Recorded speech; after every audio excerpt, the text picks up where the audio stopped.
ॐ भूर्भुवः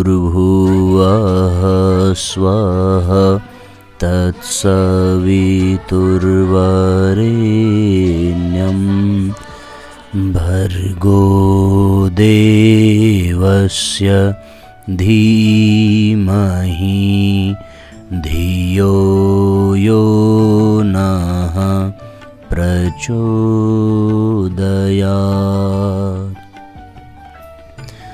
ॐ सद्गुरुचरणकमलेभ्यो नमः। परम पूज्य गुरुदेव परमवंदनीय माता जी के सूक्ष्म संरक्षण में ऑनलाइन दैनिक स्वाध्याय के इस दिव्य कार्यक्रम में उपस्थित सभी आत्मीय बंधुओं को सादर प्रणाम। सभी का बहुत बहुत स्वागत है। साथियों, आज के सत्र में सिद्धिदात्री वाक साधना पुस्तक का स्वाध्याय हम सभी कर रहे हैं और आज का अध्याय है अधिक न बोलना चाहिए। ये बहुत महत्वपूर्ण विषय है और मैं समझता हूँ कि आज इस अध्याय के माध्यम से हम लोगों को बहुत ही बेहतरीन सूत्र प्राप्त होने वाला है। इसलिए सभी एकाग्र चित्त होकर सजग होकर के आज के स्वाध्याय में सम्मिलित हों। यदि कोई आवश्यक कार्य भी कर रहे हैं तो 15-20 मिनट के लिए उससे निवृत्त होकर के शांत चित्त होकर एक स्थान पर बैठ जाइए। अध्याय है अधिक न बोलना चाहिए। इस अध्याय के अंतर्गत पूज्य गुरुदेव लिखते हैं, यूं तो आध्यात्मिक दृष्टि से मौन का महत्व अनंत है। मौन को मानसिक तप कहा गया है, जिसकी साधना मनुष्य को मुनि बना देती है। मौन का आश्रय लिए बिना कोई भी मुमुक्षु लक्ष्य की ओर अग्रसर नहीं हो सकता। जीवन की साधनाओं में मौन का विशेष स्थान है, किंतु लौकिक दृष्टि तथा सांसारिक व्यवहार में भी इसका मूल्य महत्व कम नहीं है। मौन से मनुष्य में गंभीरता की वृद्धि होती है। गंभीर व्यक्ति का आदर करने के लिए सभी तैयार रहते हैं। लोगों का उसमें विश्वास बढ़ता है। यहाँ तक कि पारिवारिक प्रसंगों तथा झगड़ों में लोग ऐसे बोझ वजन वाले व्यक्तियों को पंच तक बना लेते हैं और उसके निर्णय को शिरोधार्य करते हैं। मोहल्ले बस्ती में अल्पभाषी बड़े बूढ़ों को सभी लोग आदर के भाव से देखते हैं। कम वाचालता अथवा अल्प भाषण के आदर पर यह सामाजिक आदर भाव कुछ कम मूल्यवान नहीं है। यद्यपि सामाजिक सम्मान में व्यक्तिगत लाभ का दृष्टिकोण रखना उचित नहीं है। लोगों का आदर भाव एक बड़ा लाभ है। इससे व्यक्ति का आचरण, विचार, भाव तथा आत्मा सब में निखार एवं अनुशासन आता है, जिससे जीवन में एक अनिर्वचनीय शीतलता एवं संतोष की अनुभूति आती है। उत्तरदायित्व का भाव बढ़ता है, जो कि जीवन के हर क्षेत्र में उपयोगी होता है। तथापि इससे अन्य अनेक प्रकार के अनचाहे स्थूल लाभ भी होते हैं और हो सकते हैं। लोकप्रिय व्यक्ति का कोई काम रुकने नहीं पाता। उसके दुख, दर्द तथा अभाव, आवश्यकता को लोग अपना समझते और हर समय यथासाध्य सहायता सहयोग करने को तैयार रहते हैं। लौकिक दृष्टि से यह लाभ जीवन विकास में कम उपयोगी नहीं होता। जीवन में मौन का समावेश कर लेने से अथवा अल्पभाषी स्वभाव का विकास कर लेने पर निश्चय ही व्यक्तित्व की गरिमा की वृद्धि होती है। मुख पर एक आभा का आभास वास करने लगता है। गरिमावान व्यक्ति परिचितों में ही नहीं, अपरिचितों के बीच, विदेश अथवा अनजान जगहों में अपना स्थान बना लेता है। बहुत बार रेलों, स्टेशनों तथा सार्वजनिक स्थानों आदि में लोग चुपचाप दूर खड़े व्यक्ति के लिए स्थान की व्यवस्था कर देते हैं, अपना स्थान तक देने को तैयार हो जाते हैं, जबकि स्थान के लिए झकझक करने और लड़ने झगड़ने वाले लोगों की सुविधा का कम ध्यान रखते हैं। बहुधा देखा जाता है तेज तर्रार और वाद विवाद करने वाले लोग खड़े रहते हैं और मौन तथा किनारा कश लोगों को बैठने का स्थान मिल जाता है। इस प्रकार की अनेक छोटी मोटी सुविधाएं जीवन में अनेक बार बड़े बड़े कार्य संपादित कर देती है, जबकि छोटी से छोटी असुविधा कुछ न कुछ प्रत्यक्ष न सही अप्रत्यक्ष मानसिक हानि तो करती ही है। मितभाषण अथवा मौन से वाणी में प्रभाव बढ़ता है।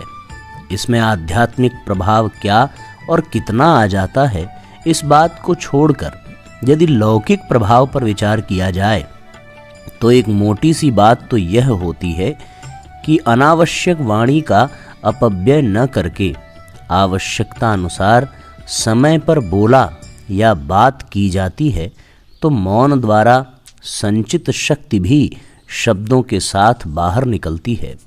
विश्राम पाई हुई स्वर नलिकाएं परिपूर्ण स्वर निष्क्रमण करती हैं, जिससे न केवल आवश्यकता अनुसार कथन का ही सम्मान होता है, बल्कि शक्ति संपन्न धीर गंभीर स्वर भी अपना एक विशेष अर्थ रखता है। बकवासी की तरह बहुधा लोग मित वक्ता की वाणी में अमृत अथवा असत्य का संदेह नहीं करते और अधिकतर उसके कथन का मूल्यांकन ही करते हैं। समाज में वचनों का मूल्यांकन कम महत्व की बात नहीं है। इससे साख बढ़ती है और विश्वास पूर्ण वातावरण का निर्माण होता है। मौन रहने से सुख पर एक सौम्यता सरलता का भाव विकास करने लगता है। साथियों, यहाँ सुख की जगह मुख होगा कि मौन रहने से मुख पर एक सौम्यता तथा सरलता का भाव विकास करने लगता है, जिससे स्थिति आदि भाव भंगिमाओं में ही नहीं दृष्टि में आकर्षण का चमत्कार उत्पन्न हो जाता है, जो परकियों को भी अपना और अनेक अवस्थाओं में विरोधियों को भी सहयोगी बना लेता है। इस सामान्य लाभ को शुभ लाभ की सूची में रखा जा सकता है। अमौन अथवा वाचालता बेकार का बातूनी बना देती है। वाचाल स्वभाव का व्यक्ति एक छोटे तथा महत्वहीन प्रसंग पर बोलता बकता चला जाता है, जिससे स्वाभाविक है कि उसकी बातों में अतिरेकता, अतिशयता, अतिशयोक्ति, व्यर्थता, अनुपयुक्तता, अनुपयोगिता, यहाँ तक कि अनर्गलता का समावेश हो जाता है। किसी के कथन से यह दोष जल्दी ही पहचान लिए जाते हैं, तब लोग उसकी बातों पर विश्वास तो क्या, ध्यान देना तक छोड़ देते हैं। अनेक लोग उससे बात करने से कतराते और चतुर लोग तो मखौल तथा उपहास तक करने लगते हैं। वाचाल व्यक्ति झूठे के नाम से बदनाम हो जाता है और बहुत बार लोग उसकी सही बात को भी लतरानी समझ लेते हैं। मौन अथवा मित भाषण इस वाचालता के दोष से बचाता और उससे होने वाली हानि से अपनी रक्षा करता है, जो एक लाभ ही माना जाएगा। वाचालता बहुत बार निंदा, स्तुति, वाद विवाद, अनबन, कहा सुनी और यहाँ तक कि कभी कभी कटुता तथा गाली गलौज तक की नौबत ला देती है, जबकि मित भाषण में इस प्रकार की कोई संभावना नहीं रहती। कम बोलने का अभ्यासी चुपचाप दूसरे की बात सुनता रहता है। उसे बोलने, वाद विवाद अथवा कहा सुनी में पढ़ने के लिए तरंग ही नहीं आती। ऐसी दशा में उससे किसी की अप्रियता होने का प्रश्न ही नहीं उठता, बल्कि वह दो के बीच में समाधान करने वाला पंच बना लिया जाता है, जिससे उसकी मान्यता बढ़ती ही है। मौन से मनुष्य में सहन शक्ति की वृद्धि होती है। इसका एक कारण तो यह है कि अधिक बात करने से मनुष्य की जिस प्राण शक्ति का व्यय होता है, मौन के अभ्यास में उसकी बचत होती रहती है। शरीर में शक्ति का संचय सहन शक्ति बढ़ा देता है। जो जितना निर्बल होता है वह उतना ही असहनशील होता है। यह एक स्वास्थ्य संबंधी नियम है। निर्बल व्यक्ति की तरह शक्तिवान व्यक्ति को जल्दी क्रोध नहीं आता। अनेक अप्रिय प्रसंगों को वह हंसकर टाल जाने की क्षमता रखता है। निश्चय ही मौन साधना से उस शारीरिक तथा मानसिक शक्ति का विकास किया जा सकता है। कहावत प्रसिद्ध है कि एक चुप 100 बलाओं को टालती है।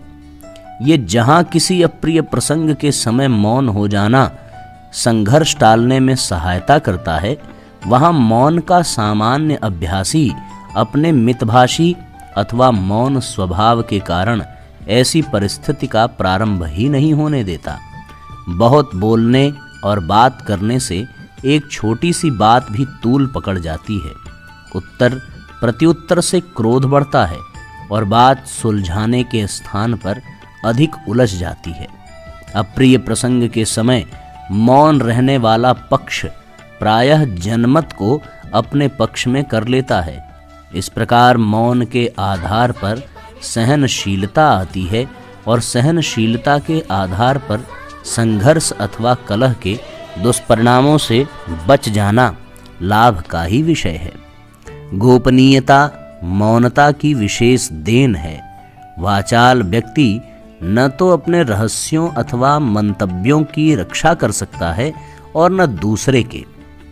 उसकी अनियंत्रित जुबान भेद उद्घाटन किए बिना चैन ही नहीं पाती, जबकि मौन द्वारा अपनी वाणी पर अधिकार वाला व्यक्ति रहस्यों को आसानी से हृदय में रखे रहता है।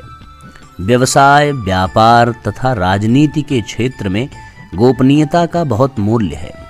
संगोपन भाव वाले व्यक्तियों की वेदना, पीड़ा तथा अभावों को लोग नहीं जान पाते। संसार में दुष्टों, प्रवंचकों, विरोधियों, असद्भाषियों तथा विडंबकों की कमी नहीं। यह लोग दूसरे के भेद तथा रहस्यों अथवा मंतव्यों को जानकर हानि पहुंचाने की कोशिश किया करते हैं। मौनता का अभ्यास बहुत हद तक इन असज्जनों से रक्षा किए रहता है। बहुत से लोग तो परदेशों, बाजारों, यात्राओं तथा अपरिचितों में केवल इसी कारण ठगे जाते हैं कि अपनी व्यर्थ की वाचालता के कारण वे जल्दी ही खुल जाते हैं और अपने रहस्य को बतला दिया करते हैं। वाणी का अपव्यय न करने तथा मौनता को महत्व देने से विचार शक्ति बढ़ती है।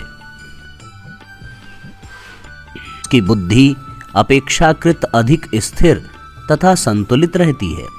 संतुलित विचारों वाला हानि लाभ, हित अहित के प्रसंगों पर बड़े धैर्यपूर्वक सोच समझ सकता है। संकट अथवा आपत्ति के समय मौन द्वारा प्रखर की हुई विचार शक्ति बड़ी ही सहायक होती है।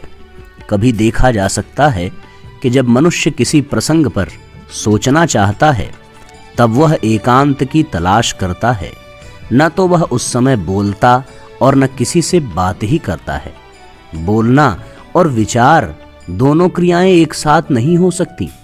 विचारक जितने गहरे मौन में उतर जाता है उतना समस्याओं का सार्थक हल खोज लाता है। महात्मा गांधी को जब किसी विकट समस्या पर विचार करना होता था तब वे अनेक दिनों का मौन व्रत ले लिया करते थे। मौनता का गुण कार्य में एकाग्रता तथा दक्षता बढ़ा देता है। जो जितना मौन रहकर काम करता है वह उतना ही अधिक कुशल तथा सही काम कर लिया करता है। बातूनी का काम कभी भी पूरी मात्रा में सही नहीं हो पाता।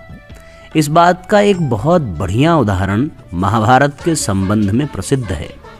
भगवान वेदव्यास ने महाभारत लिखने का विचार बनाया। तब उन्हें एक लेखक की आवश्यकता अनुभव हुई, क्योंकि उस बृहद ग्रंथ के प्रसंगों पर विचार और लेखन क्रिया एक साथ नहीं चल सकती थी। उससे अपेक्षाकृत अनेक गुना समय लगता। वे बोलते जाएं और कोई लिखता जाए, इस प्रकार से ही वह महान कार्य सुविधापूर्वक अपेक्षित समय में हो सकता था। निदान उन्होंने गणेश जी का सहयोग प्राप्त किया। पूरा महाभारत लिखा जाने के बाद व्यास जी ने पूछा, गणेश जी आप इस बीच में बोले बिल्कुल नहीं। गणेश जी ने कहा कि यदि मैं बीच बीच में बात करता चलता तो निश्चय ही आपका यह काम होना कठिन ही नहीं, भार बन जाता। बोलने से मनुष्य की कार्य शक्ति का ह्रास होता है, जबकि मौनता पूर्वक कार्य करने से कार्य में रुचि आती है और जल्दी होता है। इस प्रकार यदि विचार किया जाए तो पता चलेगा कि मौनता को महत्व देने से आध्यात्मिक ही नहीं, न जाने कितने लौकिक लाभ होते हैं। जहाँ वाचालता एक दुर्गुण है, वहाँ मौनता एक दैवी गुण है, जिसका अपने में विकास करना ही चाहिए। किंतु इसका यह अर्थ कदापि नहीं है कि मनुष्य बिल्कुल बात ही न करे। मौनता का मूल मंतव्य यह है कि जितना आवश्यक हो उतना ही बोला जाए। अनावश्यक वार्तालाप न करना अथवा यूं ही निरर्थक दिन भर हाहा हूहू न करते रहना भी मौन ही है। जिह्वा पर संयम रखकर और वाणी विषयक मितव्ययिता का अवलंबन लेकर मनुष्य को अपनी शक्तियों में वृद्धि करनी ही चाहिए। वह उसके जीवन के लिए बड़ा ही लाभदायक एवं हितकर होगा। वाक साधना निश्चय ही सिद्धिदात्री है। इस तरीके से साथियों ये अध्याय भी पूरा हुआ और इस अध्याय के पूरा होने के साथ साथ ये पुस्तक भी पूरी हुई, जो हम सब के लिए नींव का पत्थर साबित हुई। इस पुस्तक के माध्यम से वाणी संयम, शिष्टाचार आदि अनेकों बातें हम सबको जानकारी के रूप में प्राप्त हुई। इस अध्याय में साथियों मौन के लिए परम पूज्य गुरुदेव ने बार बार प्रेरित किया है। गहराई से चिंतन करें। एक दार्शनिक ने तो यहाँ तक कह दिया कि यदि एक वाक्य की जगह एक शब्द बोलकर काम चलाया जा सके तो केवल एक शब्द ही बोलना चाहिए। यदि एक शब्द की जगह एक अक्षर से ही काम चले तो केवल एक अक्षर ही निकालिए, और यदि एक अक्षर की जगह इशारे में काम बन जाए तो केवल इशारा ही कर दीजिए। इसका तात्पर्य केवल यही है कि अति आवश्यक होने पर ही अपनी जिह्वा का उपयोग बोलने के लिए करना चाहिए। एक बात यह है साथियों, मौन से शक्ति तो बढ़ती ही है, और जब मौन तोड़कर कोई व्यक्ति बोलता है तो उसकी आवाज में वो गंभीरता, वो ओज विद्यमान रहता है। धरती हर बार रोज रोज नहीं बोलती, पर धरती जब अपना मौन तोड़ती है तो फिर भूकंप आ जाता है। सागर जब अपना मौन तोड़ता है तो सुनामी आ जाती है। वायु जब अपना मौन तोड़ता है तो फिर वो आंधी आ जाती है। इसलिए जीवन में मौन का बहुत महत्व है। आकाश जब अपना मौन तोड़ता है तो फिर वो बादलों की गड़गड़ाहट सबके हृदय को कंपित कर देती है। मौन में बड़ी ताकत है। माता अपने बच्चों से बराबर बोलती रहती है, डांटती रहती है, फटकारती रहती है, इसलिए बच्चे के ऊपर माँ के द्वारा किसी कहे हुए बात का असर कम होता है। लेकिन पिता दूर रहता है, गंभीर रहता है, मौन रहता है, तो फिर पिता द्वारा कही गई बात का भय और उसका प्रभाव बच्चे पर ज़्यादा पड़ता है।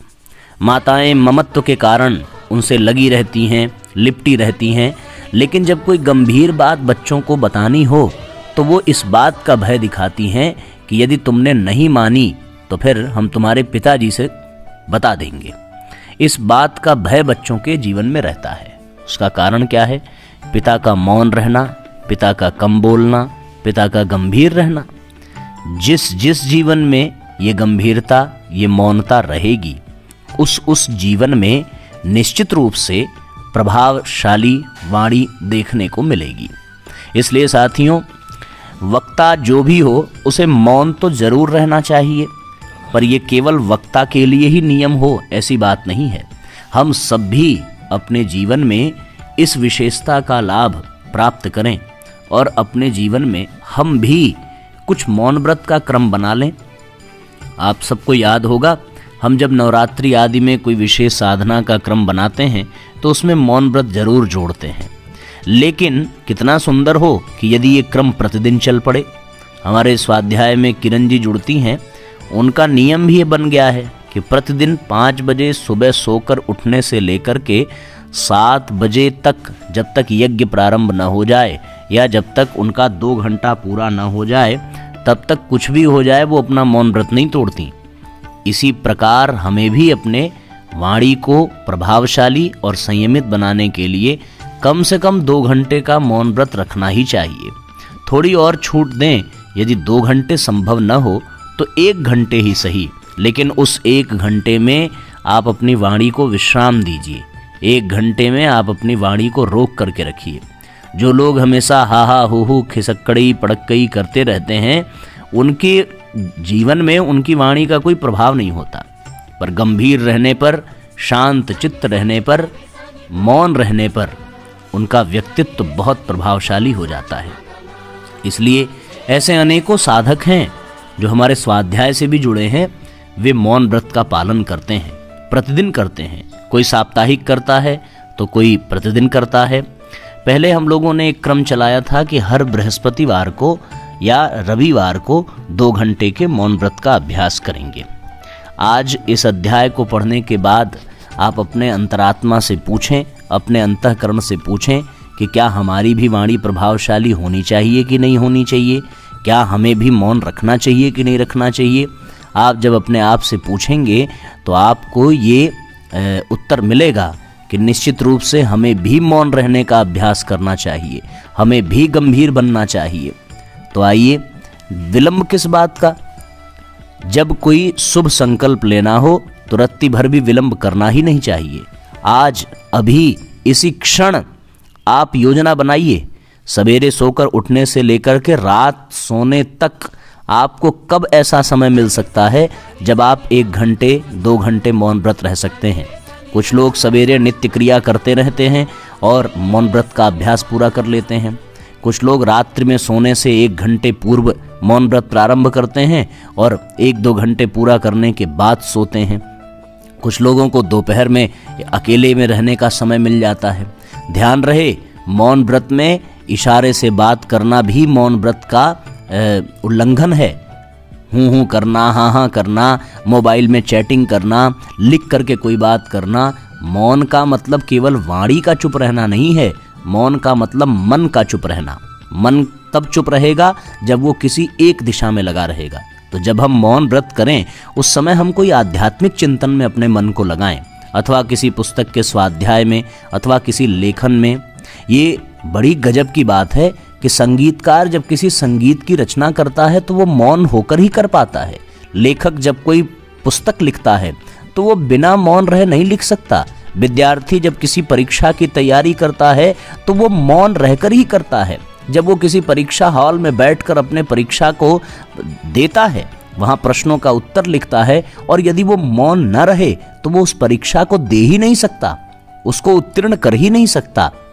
सार ये है कि व्यक्ति अपने जीवन में जितने भी महत्वपूर्ण कार्य करता है उस कार्य को वो केवल तभी कर पाता है जब वो व्यक्ति मौन रहता है।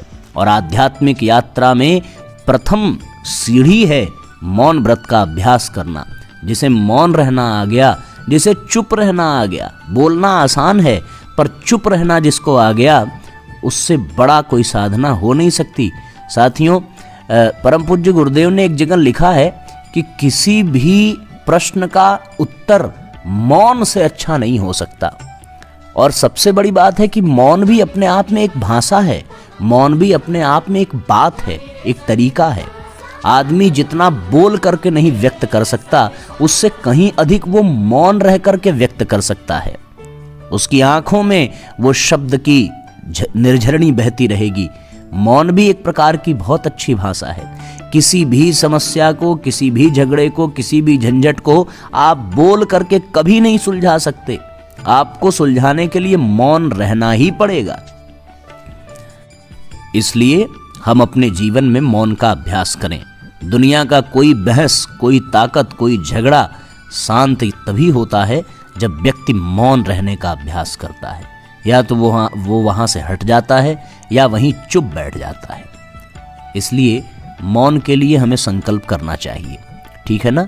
तो सब अपने मन मस्तिष्क में बिठा लीजिए इस बात को, और आज अभी इसी क्षण संकल्प करिए और अपना समय भी लिख करके भेजिए। चैट बॉक्स में आप तुरंत प्रारंभ कर दीजिए लिखना कि हम प्रतिदिन इतने बजे से, अब ये साप्ताहिक वाला क्रम नहीं रखेंगे हमें ऐसे साधकों का निर्माण करना है जो प्रतिदिन मौन रहें। और यहाँ स्वाध्याय में 200-250 लोग जुड़ करके आप सभी सुन रहे हैं, तो क्या इसमें से 24 व्यक्ति भी मौन साधना प्रतिदिन करने का संकल्प नहीं ले सकते? आप अपनी पूरी दिनचर्या टटोल लीजिए और पूरी दिनचर्या टटोल करके आप एक समय लिखिए कि हम 5 से 7 मौन रहेंगे, या 7 से 9 रहेंगे, या 12 से 2 रहेंगे, जब जिसको सूट करता हो। पर 24 घंटे में आपको 1 घंटे 2 घंटे मौन व्रत रखना ही है। 2 घंटे ना सही तो आप कम से कम 1 घंटे अवश्य रहिए, और उस 1 घंटे का उपयोग आप आध्यात्मिक चिंतन में करिए। अपनी दिनचर्या से 1 घंटे समय निकाल लेना कोई बहुत बड़ी बात नहीं है। साथियों, यदि कभी समय न मिले तो आप जब सो करके उठते हैं उसके 1 घंटे तक केवल स्नान और नित्य क्रिया आदि ही करते हैं। उस वक्त तो हर व्यक्ति मौन रह सकता है। हम उस वक्त भी क्या बाथरूम में भी गाते बजाते रहें? इससे अच्छा है कि हम वहीं पर मौन व्रत रखने का अभ्यास कर लें। अथवा फिर सोने जा रहे हैं तो सोने से ही 1 घंटे पहले का अभ्यास प्रारंभ करें। तो सभी परिजन शीघ्रतापूर्वक वो कब मौन रहेंगे, लाइव चैट में आप फटाफट लिखना प्रारंभ करिए। हमें 24 लोगों की सूची बनानी है, और सूची बना करके फिर हम उसको ग्रुप में डालेंगे। और जैसे आप जप करके ग्रुप में डालते हैं कि आज हमारी इतनी माला की इतना माला जप पूर्ण हुआ, इस मंत्र से पूर्ण हुआ, उसी प्रकार अब आपको डेली लिख करके डालना है कि हमारा मौन व्रत भी पूरा हुआ, जिससे कि आपका अनुशासन बना रहे। आप लिख करके डालेंगे तो आपके मन में एक हुक रहेगी कि हमने किया, तभी तो लिखें, और लिख करके भेजना है तो करना पड़ेगा। इसलिए आपको ये क्रम बनाना चाहिए, बहुत आवश्यक है। देखिए फटाफट सभी लोग लिखते चले जाएं और अपना अपना संकल्प यहाँ कर लें। आज आप फिर से संकल्प करिए, जैसे पिछली बार आप लोगों ने किया था, तो आप तुरंत संकल्प करें कि हम इतनी देर मौन व्रत रखेंगे। और फिर उसमें आप देखें कि आपके भीतर एक हफ्ते में ही आपकी वाणी इतनी प्रभावशाली, इतनी योग्य बनती चली जाएगी कि आपका अनुभव बहुत शानदार होगा। और कल के स्वाध्याय में हम विस्तार पूर्वक मौन क्या है, मौन कैसे रहना है, मौन में क्या करना है, उसकी सारी यहाँ पर परम पूज्य गुरुदेव ने प्रत्यक्ष लाभ तो बता दिया, आध्यात्मिक लाभ भी गुरुजी ने बताया है। हम उसका संकलन करके आपको इस विषय में कल के स्वाध्याय में और विधिवत बताएंगे। उसके बाद हम लोग दूसरी पुस्तक प्रारंभ करेंगे। तो आप सभी शीघ्रतापूर्वक ये क्रम प्रारंभ करिए, और आप संकल्प करके कि हम आज से प्रतिदिन इतनी देर तक मौन व्रत रखेंगे। और फिर हम आपके द्वारा चैट बॉक्स में दिए गए नाम से सूची तैयार करेंगे, और कल के स्वाध्याय में मैं आपके सूची में सम्मिलित हुए नामों का उसकी चर्चा करेंगे। प्रत्येक व्यक्ति का नाम लेंगे और कौन कौन मौन व्रत आरंभ कर रहा है, कहाँ से है, अपने स्थान का नाम, अपना नाम, और किस समय से लेकर के किस समय तक आप मौन व्रत का क्रम रखेंगे। आपको याद होगा कि महात्मा गांधी ने भी जितने भी महत्वपूर्ण निर्णय लिए वो मौन करके ही, उन्होंने कई बार अनशन किया मौन करके ही। तो मौन का बहुत असर है। परम पूज्य गुरुदेव ने अपने जीवन के अंतिम 5 वर्ष मौन व्रत रह करके निभाया है, जब वो सूक्ष्मीकरण साधना में थे। 5 वर्ष तक इतने कठिन, इतने लंबी अवधि तक मौन रहना, ये साथियों साधक का लक्षण ही है। तो अध्यात्म के पथ पर आप ध्यान करिए तो मौन के बिना संभव नहीं है। आप कुछ भी महत्वपूर्ण कार्य करें तो मौन के बिना संभव नहीं है। इसलिए आप सभी संकल्पबद्ध हो जाइए, अपना नाम अवश्य भेजें, अपना संकल्प अवश्य भेजें, मौन व्रत की अवधि बताइए, अपना स्थान भेजिए। कल आप सबकी सूची तैयार करके आप सबको यहाँ पर सूचित किया जाएगा। ठीक है, आइए अब हम आज के सत्र को विराम देंगे और कल मौन व्रत पर विधिवत चर्चा हम लोग करेंगे। तो सभी परिजन गायत्री महामंत्र का उच्चारण करें और साथियों एक काम और भी करें कि इस अध्याय को आप बहुत अधिक से अधिक शेयर करिए, ताकि अधिक से अधिक लोग मौन व्रत के बारे में जानें और जान करके विधिवत वो भी संकल्प लें और अपने जीवन में मौन व्रत को स्थान दें। गायत्री मंत्र साथ साथ। ओम भूर्भुवः स्वः तत्सवितुर्वरेण्यं भर्गो देवस्य धीमहि धियो यो नः प्रचोदयात्। आज का स्वाध्याय भी उन्हीं लोगों ने सुना होगा जो लोग मौन रहे होंगे, और जो नहीं रहे होंगे वो आज का स्वाध्याय भी सुन नहीं पाए होंगे। इसलिए कभी कभी आपकी बातें अनम्यूट हो जाती हैं, तो कोई कुछ कह रहा है, कोई कुछ कह रहा है। इसलिए आज उन्हीं को लाभ मिलने वाला है जो मौन रहे होंगे। तो सबको बहुत बहुत प्रणाम, बहुत बहुत धन्यवाद, सबको नमस्कार, सबको शुभ रात्रि। कल हम सभी फिर इसी समय मिलेंगे मौन व्रत की विशेषताओं के साथ। तब तक आपके संकल्प किए गए परिजनों की सूची भी हम तैयार कर लेंगे। सबको धन्यवाद, नमस्कार।